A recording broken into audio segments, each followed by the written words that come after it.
What's up guys? Guys, magka-card check ulit tayo. Card change ulit or color change, pero medyo may pagkakaiba at may pagkakahawig ng konti sa shape shifter change. Okay? Guys, panoorin nyo.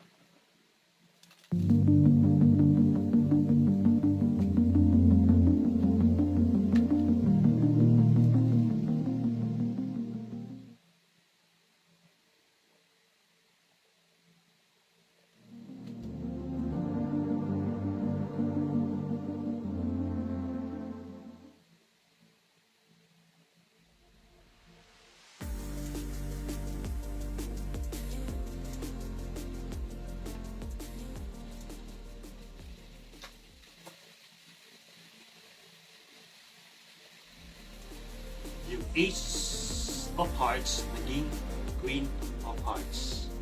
Queen of Hearts. Okay guys, so ito yung tutorial ng shake change. Yun po yung shake change, sinishake lang, kaya po nga shake change. Sinishake lang yung card, then nag-iiba. May pagkakahawig ng konti sa shape shifter change. Shape shifter color change, parang ganun. Okay. So, i-card tayo. Buha tayo ng isang card. Ayan. Ace of Hearts. Then, ibalik natin. Pakita natin yung Ace of Hearts. And then, i-shake lang natin. 1, 2, 3, go. Nagiging Queen of Hearts. Yung Ace of Hearts. Naging Queen of Hearts. Okay? So, paano? Sabi ko nga sa inyo, may pagkakahawig ng konti sa shape shifter change. Ganun din setup. So dalawang card. Ayan, magkapatong sila sa ibabaw. Ace of Hearts and Queen of Hearts. Pero kahit anong card naman pa basta magkaiba. Okay, mas maganda kung magkaiba yung color para kitang-kita. So ito pinili ko. Medyo may printed kasi siya. Medyo iba dito sa Ace of Hearts. Okay? So nasa ibabaw silang dalawa. Ayan. Ito yung gagawin nyo. Kukunin nyo yung nasa ibabaw, yung Ace of Hearts. Pakita nyo sa cam. Ayan. Pag pinakita nyo sa cam, etong isang nasa kamay ko, itong deck, mag-pinky break na siya. Ito yung ganun. So, paano mag-pinky break? Guys, ganito lang mag-pinky break. Yung nasa ibabaw, i-slide nyo lang pa ganon. Slide nyo lang pa, ng konti pa ganon. Ayan. Slide and then balik nyo lang. So may pinky break na kayo. Ayan. Naka-break na yung ilalim. I-slide nyo sa pinky nyo, pinky finger. Ayan. So break na, naka-break na. May break na siya sa... Pero hindi yan makikita kasi nakagana. So, kunin nyo yung isang card, pakita nyo sa cam, and then, pinky break. So, may pinky break na, ibalik nyo na naka-face up. And then, yung thumb nyo ulit, kagaya nung sa shape shifter, i-ano nyo sa pinky break, then push. Push nyo yung dalawa. So, pag pinus nyo, yung Ace of Hearts, kasama na yung nasa ilalim na Queen of Hearts.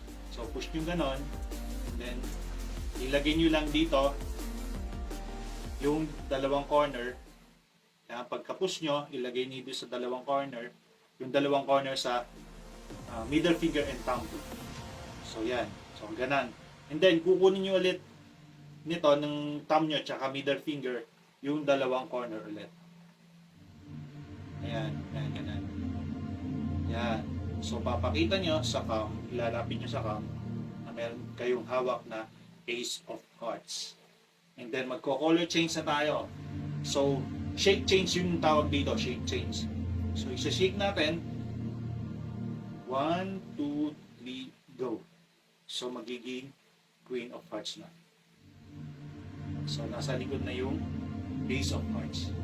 So, paano mag-shake change? Ganito lang guys. So, ito yung hawak nyo sa corner, yung thumb at saka yung middle.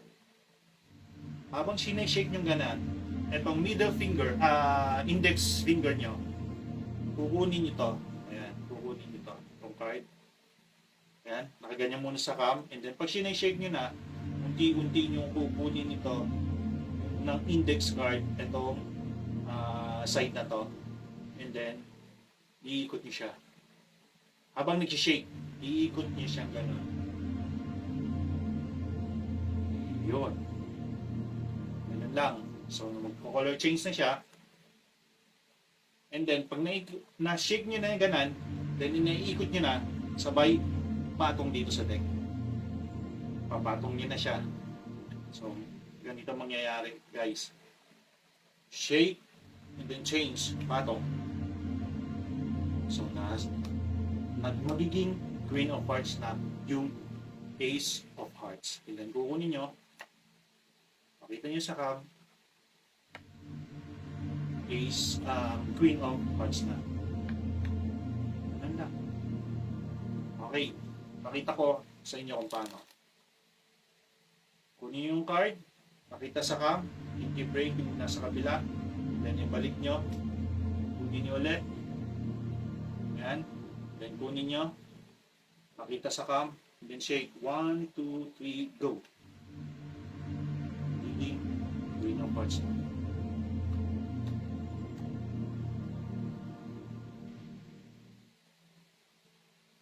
Okay guys, ganun lang kasimple, pag-aralan nyo, ang dali lang matutunan.